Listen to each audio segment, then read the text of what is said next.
here in the first of our 4 feature races of the night. The Pitts Homes USRA Modifieds motor underneath the green flag. Domer and Town side by side as they go through turn number 2. A little bit of a collision in a couple of different spots there back in the pack, and already, Shane, that 87 has started to make its way up in the pack. Well, he's making his way through the field, but Tyler Wolff dodged a huge bullet as he started back in 6th. Got a hard hit, but was able to keep it straight. Now he sits in 3rd, and he's looking for 2nd, maybe even 1st. Chase Domer will lead him around again here. 2 laps down, 18 laps to go.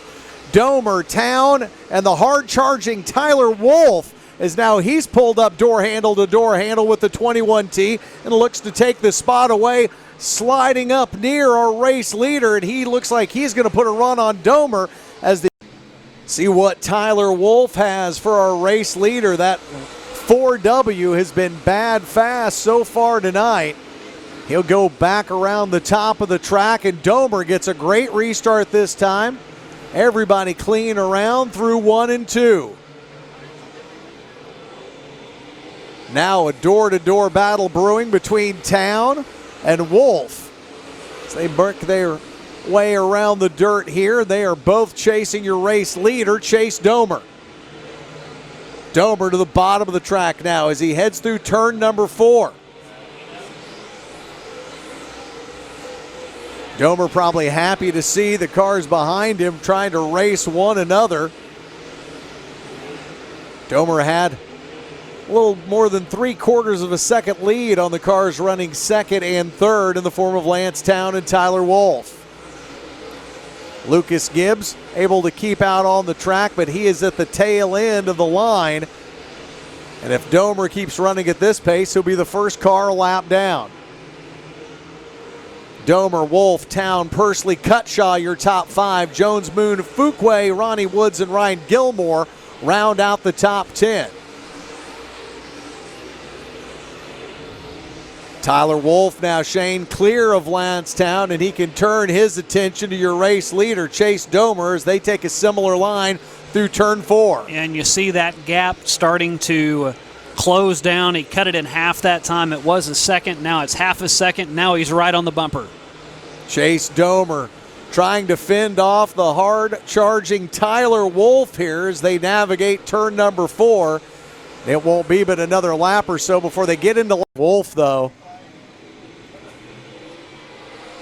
He's going to keep running at him. Here they go down into turn number 1 as Wolff tries to take the inside line away from Domer. He's got a nose under him, but Domer pulls away by a car length as they enter into turn number 3. One car off the track as we work our way around here. Hey, don't look now, but Darren Fuquay has found the cushion up top, and he is getting a run. He has worked his way up to 4th. His teammate Lance Town in front of him, but not for long as he's now beside him as Darren Fuquay starts to get a run, and he will cross over and look to the low side. Look at that move, just slinging around the top of the racetrack and then cuts down in front of the competition. He pulls up alongside his teammate Town now, trying to take away 3rd place. It's been Domer, Wolff, and Town for 9 laps, but Fuquay throws his name into the ring, and he will try to edge out Town, and he does at the line. But look at the battle up front now. Wolff pulled alongside Domer momentarily, and then Chase gets a good run on the backstretch, and he'll try and lead him around as we're halfway through. Domer with about 2 car lengths advantage, but Wolff gets a great run out of 2 again, bounces in the back of the 227, and Fuquay clear of Town now and continues to run on the high side here, and he has found something that works up around the top of the Lucas Oil Speedway. Finds that tacky stuff up top, finds plenty of grip there as well, as this is a slick track in the middle. But it's also a fast track, and now Fuquay has worked his way up to 3rd, but he has a lot of ground to make up, almost 2.5 seconds behind your race leader, Chase Domer. Domer's got 7 laps to try and hold on to this one, and Wolff has been beating on the door all night. Fuquay, a big gap between second and third. Town back and forth, and Cutshaw riding in the 5th spot. Homer's getting to like restarts. He's had a few of them tonight, and he gets another clean one here. As the green flag waves, Fuquay flying around the top of the racetrack. Wolff pushing on the 227 of Domer now. Domer, a good run out of 3 as they enter turn number 4. Domer will lead him around again, but the 87, that big-time bail bonds, bad fast race car, is right up in striking distance now thanks to the restart. And that is what is so scary, is Fuquay has been riding the outside line all night long, and the 2 cars in front of him haven't even come close to running the high side. Fuquay has made it around both cars, and it'll be side by side now with Domer as they drag race down the backstretch. Chase Domer on the inside line. Fuquay.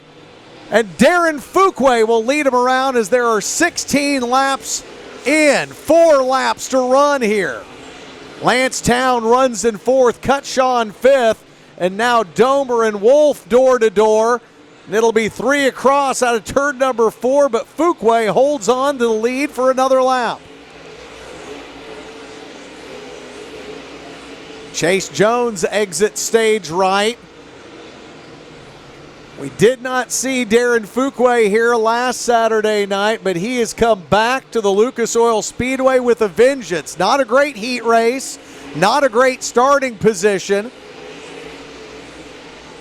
but he's trying to hold on to the lead here now. Tyler Wolff cleared Domer, and now Wolff slides around the race leader in turn number 4, and Tyler Wolff will see the white flag first. Wolff, Fuquay, Chase Domer trailing behind them.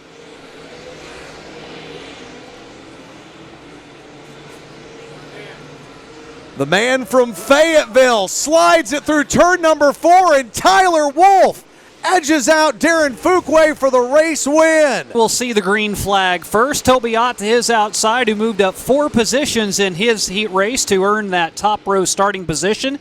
So it's Brown, and Ott, your first, second, and third place cars, as they're nearly 3 wide down the backstretch. Then a good run by Burl Woods in the 135 on the top side to work his way up in the top 5, 1 lap in, 25 times around for your Big O Tire Street Stocks. Derek Brown, who started on the pole, will stay out in front. He'll have his dad, Tim Brown, right behind him in the 111. They're nose to tail on the low side. Burl Woods went from the high side. He's now down to the inside, trying to follow that freight train around the 27 odd of Toby Ott. With the Browns out in front, 1-2. Brian Shute has moved up through the field quite nicely. He's up into 7th in the 51, and David Hendricks is back in the 8th position in the 54. We saw David Hendricks 1 week ago start in the back of the pack after a collision and come all the way back to finish in 4th place. But he saw that string of 6 straight wins here at the Diamond of Dirt Tracks come to an end. So the 1 car out in front is Derek Brown. He's all by himself. Then it's 2 by 2 by 2 back behind them with Tim Brown to the outside. Now Toby Ott has moved to the inside. He was on the outside of that freight train. Now that he's gotten to the inside, he's been able to make up some time. He's pulled alongside the 111 of Tim Brown, made that a 2-car battle. Don't forget about Clayton Campbell back there in the 30C. He's still holding on to a top 5 position right behind Burl Woods, but Brian Shute on his back bumper with Ted Welshmeyer to his right side. The string of 3 cars out in front stay nose to tail. Then a good 4-car links back to Burl Woods. Campbell behind them, then Shute and Welshmeyer, then Hendricks rounds out your top 8. Is again, and Derek Brown with a good hole shot will go top side. Tim Brown will clear Toby Ott, and now it's the Brown and Brown show out in front as they are side by side in turns 3 and 4. 2 by 2 back behind them with Toby Ott and Clayton Campbell in the 30C.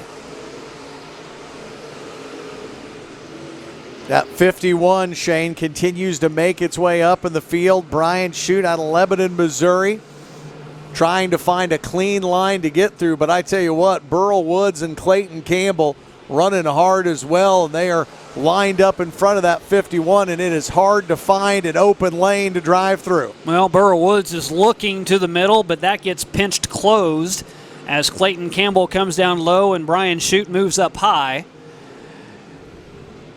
And now Burrow Woods will finally get around the 51 of Brian Shute and then line out single file as the two Browns remain out in front. Derek Brown likes that high side. Now Tim Brown to the inside will pull wheel to wheel with his son. Which begs the question, if you pull up alongside your dad in a race car, who gets the preferred line? Ask Dale Earnhardt Jr. who gets the preferred line. Dad's going to take it every time. I was going to say whoever's paying for him is probably the better bet. As Derek Brown still stays out in front. Toby Ott's made up some ground. He was about a second and a half behind, and now he is about 0.8 behind your leader Derek Brown and right on the back bumper of Tim Brown. As laps continue to tick off, that completed lap number 11. The top three cars have separated themselves from 4th, 5th, and 6th. Ott gets a great run, Shane, coming out of turn number 3, but the Browns just seem to fly out of 4. Then you see them get that lead back down the backstretch. But watch Ott as he kind of dive bombs into 3. He closes the gap, and then the 111 and the 11 just kind of run away again. Well, the top three cars have stayed in that formation most of the time now as Tim Brown gets a good run. They will have the lapped car coming up in front of them and try to work around Jimmy Hume. Hume respects the leaders, moves to the outside, and lets the top three cars get by uncontested. So the top three really haven't changed around all that much. Tim Brown able to get a good run. Your really good battles back for 4th, 5th, and 6th as Burrow Woods, Brian Shute, and the 30C of Clayton Campbell have been jockeying around, and there's Burrow Woods sideways in front of the rest of the pack. Front stretch, Ott will follow him, and he will take that second spot away from Tim Brown, but it won't last for long as Brown gets a good run to the inside. Now Shute to the inside of Campbell, looking to clear him for 4th, but Campbell gets another good run and gets back out in front.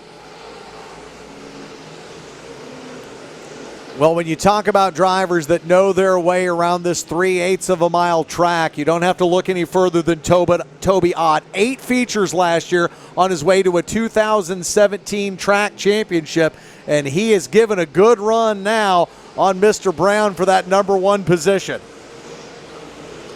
Well, after the restart, Tim Brown was the one contending for the lead with Derek Brown. Now it's Toby Ott as those two top cars have extended their lead and continue to pull away from the rest of the field as Tim Brown has lost some valuable track position. He is now almost 2 seconds behind Derek Brown in that top spot. 8 laps remain. The high side has treated Derek Brown extremely well. Gets a nice run off of 2 and 4. Can't say enough about the run that Clayton Campbell's had as well as he sits back in 4th. He has been a strong car out in front of the 51 and the 54 of Shute and David Hendricks. Those two cars really have not been able to move up through the field the way we've seen them be able to do all season long. Well, you kind of got some interlopers here, Shane. When you look at who's leading and who's in the top 5, you're talking about the Browns that we don't see on a regular basis. Clayton Campbell has been an intermittent driver here. But then you've got regulars here like Toby Ott, Brian Shute, David Hendricks, Johnny Coach, and Ted Welshmeyer that are trying to push their way to the front here with 5 laps to go. Side-by-side battle up front with 5 to go. Toby Ott to the inside. Gets a good run to pull up a side. Caution lights off, green flag in the air, and Derek Brown again. 2-car length advantage into turn 1. Toby Ott and Tim Brown. Here comes the Buckhorn Bullet on the outside. Tries to get around Campbell. If he can, that'll move him into 4th. Now Toby Ott to the inside. He will try to pull up alongside Derek Brown, but Brown gets a good run. Hendricks will take over that 4th spot. With 2 laps left, Toby Ott makes a run to the inside of Derek Brown again. Needs to find some type of grip to be able to find a way to get around Derek Brown. White flag, one more circuit.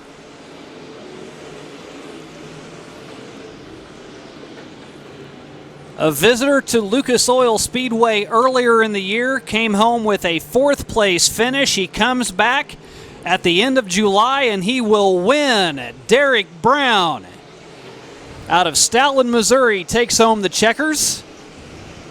Toby Ott in second. Tim Brown rounds out your top 3. Watkins puts the hammer down, but Chris Jackson fires off fast, trying to be first, and he probably will as they come out of turn number 2. When we watched the 65 in their heat race, it was like Jackson was running in a completely different gear than the rest of the field, and this start for the 65 seems no different. Yeah, he gapped the field by about a second every lap, and after lap 1, he has a 1.1 second lead. Jackson rolls it through turn number 4 now. The field starts to fan out behind Chris Jackson, 65. Robert Heidenreich now trying to set his sights on the 68 of Ricky Watkins, but the 22-year-old from Bodark, Missouri, Taylor Moore, following right in the line that Robert Heidenreich is running around the top of the racetrack. Hollywood likes the high side. He'll keep his car there as they try to clear the 68 of Watkins. Still got Taylor Moore in tow, and then a 3-car battle. Back for the 5th spot, Shane. J.C. Morton, Kurt Drake, Bryce Gottschall, all battling out of turn number 4. Yeah, Mark Long in there as well. So just like what you've seen, even though the race leader's checking out, you've got good battles on through the field going back to find him. The first one's back for second with Heidenreich on the outside, Moore to the inside, Watkins there as well. Then a couple car lengths back, you got another fight with J.C. Morton and Kurt Drake. More 18s than you can shake a stick at as you see Drake and Morton, a pair of 18s. J.C. from Springfield, Missouri, trying to hold on to the spot as they enter 3 and head to 4. Chris Jackson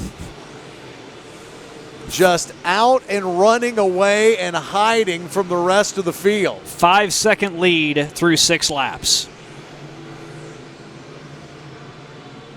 He is already in 7 laps getting ready to start to run into lap traffic as the 21Y Daniel Yoakum out of Walnut Grove is at the back of the line. And Chris Jackson is starting to close in on him.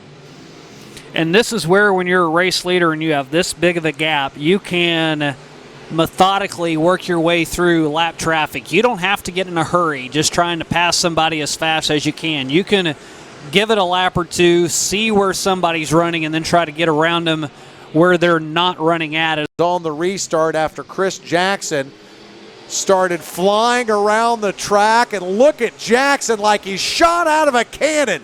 Heads into 1 and 2.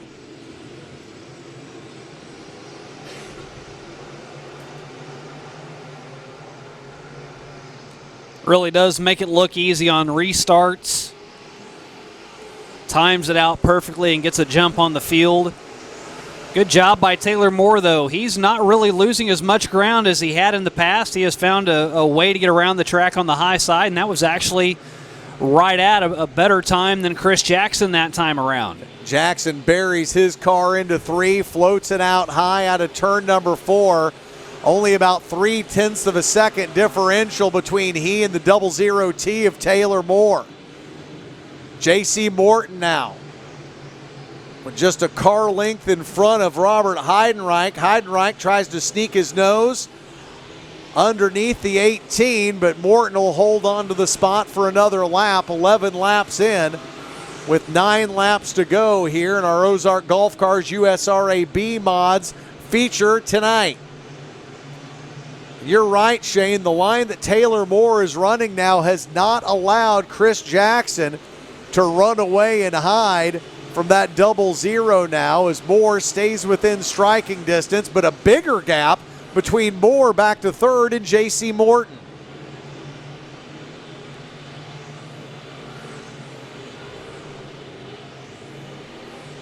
Jackson puts the 65 to the bottom of the racetrack. Taylor Moore running around the top. J.C. Morton in third. Back to Robert Heidenreich, Ricky Watkins. And Corey, just looking at lap times, Chris Jackson still running very similar laps to what he did the first 5 or 6 whenever he got out to that massive lead. So he's still running the same kind of laps, but Taylor Moore is running better laps than what he's ran all race long. His best lap came midway through in an 18.3. He's at an 18.4 now, so he's just clicking off consistent laps. Now the question for Chris Jackson is, with 5 laps left, you've caught up to the tail end of the field, how easy can you get around that lap traffic? Well, and it might give Taylor Moore an opportunity to cut that differential down just 0.3 of a second, but now you see the gap down the back stretch as Jackson starting to pull away a little bit from the car in the second position as he pulls up on the back of Hannah Frazee in the 21F. Frazee and Jerry Ellis now as the 65 tries to navigate them. The 21F gets a little squirrely out of 2, and Jackson just rolls around her.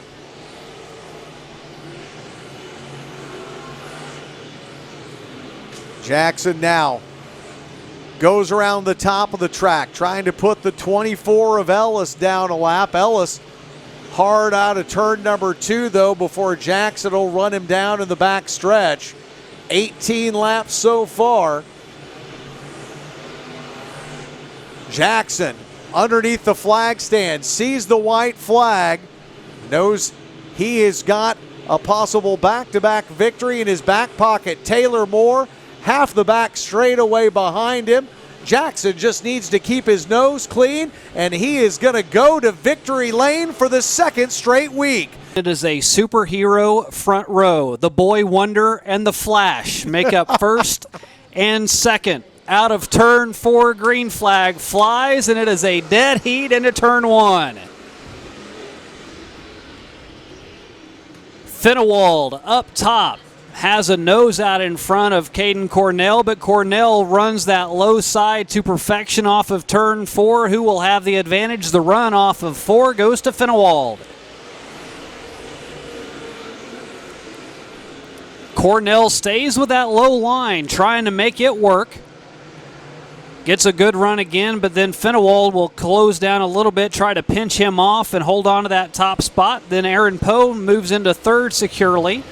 Watch him on to turn number 2, Shane. That was where Cornell got his best run the last time by. This time, Fennewald, though, clear of him by about 4 car lengths. So the top 4 have all stretched out with Fennewald, Cornell, Aaron Poe, and then Brian Allison in 4th. Then it's side by side back in 5th. The Cowboy to the outside and Daniel Jessen. He rides the outside. And Tommy Cordray in the 5 looks for a run down on the low groove, as he's able to stay side by side with Jessen. The top 3, now 4 cars, stretch out even further. It's a 0.6 second advantage for Fennewald over Cornell. Big gap back to the number 3 car, Aaron Poe. A good amount of real estate free between he and Cornell, and then Shane, another big gap back to a 3-car race with Allison, Tommy Cordray, and Daniel Jessen all jockeying for position. You see Cornell working 2 different lines now. Over in turn 1 and 2, he'll go down low, see if he can get that run working, and then whenever he goes into turn 3 and 4, he tries that high line up on the cushion. Now, when you saw him work through the field in the heat race earlier, he was running that high line as lap traffic and very slow lap traffic may wreak havoc for Fennewald. He comes up to Jimmy Job, and he will lose a lot of ground to Caden Cornell as he finally gets around 2 lapped cars, and Cornell will look to take advantage with that run off of turn 2, pulls right up on the back bumper of the Flash. Jimmy Job and Bob Cummings just a little off the pace that time, and that pinch down on Johnny Fennewald and gave the young man from Willard an opportunity to close the gap, and that's the differential you see down the back stretch now. Well, can Fennewald recover from that? Now it's Wesley Briggs, the next one to go a lap down. Briggs gives them plenty of room as he goes to the low side. Then you've got the 47 and the 16 up in front of them to see if that's the next round of lapped cars that Fennewald will have to navigate.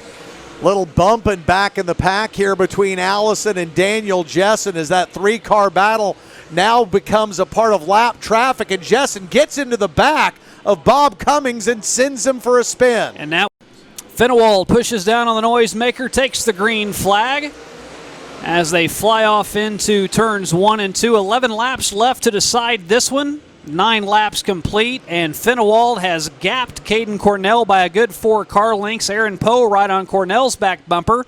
Then it's side-by-side for fourth as Jessen tries to work to the low side of Allison. Now works to the outside, and here's Cordray coming out of nowhere. He will fight for that 5th spot with Jessen riding high and Cordray staying to the low side. Top 3 stay single file, then it's Jessen riding high. A whole glob of cars back behind them. You've got the 70 of Edmondson, who's had a good run the last couple of weeks, a really quality run last week in the heat race, then contended for a top 5. He's mired back in 7th, then it's 3 wide with Ellert, Richwine, and Jones. Ashley Lancaster knocking on the door right behind them in the 16. So a good fight on deeper in the field.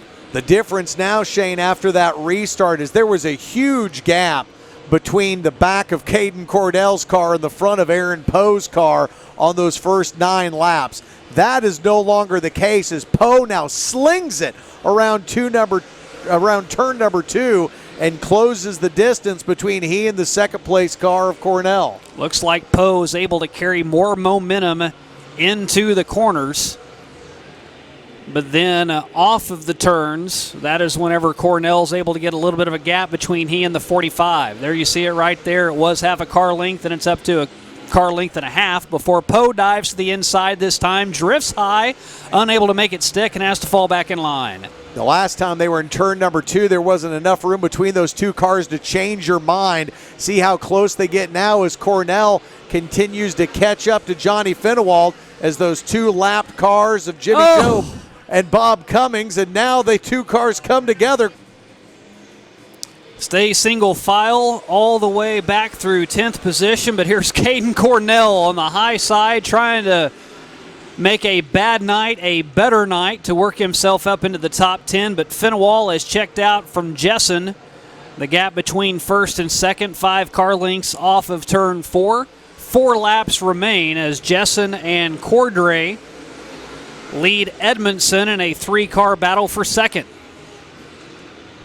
Look at the 50 work his way through the field. Wow. He gets around Lancaster. He's got Lane Ellert and Jones up in front of him. He stays to the high side.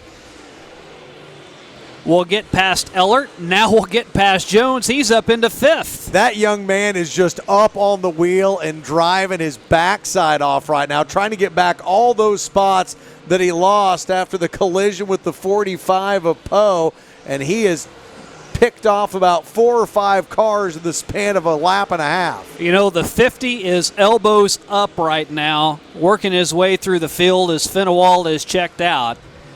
Well, what a run by the 50 to work his way back into the top 5 as the white flag out. Johnny Fennewald will have one more time around before he picks up wins in consecutive weeks over a 2-second advantage over Daniel Jessen. And off of turn 4, it is the flash out of Appleton City, Johnny Fennewald taking home the win.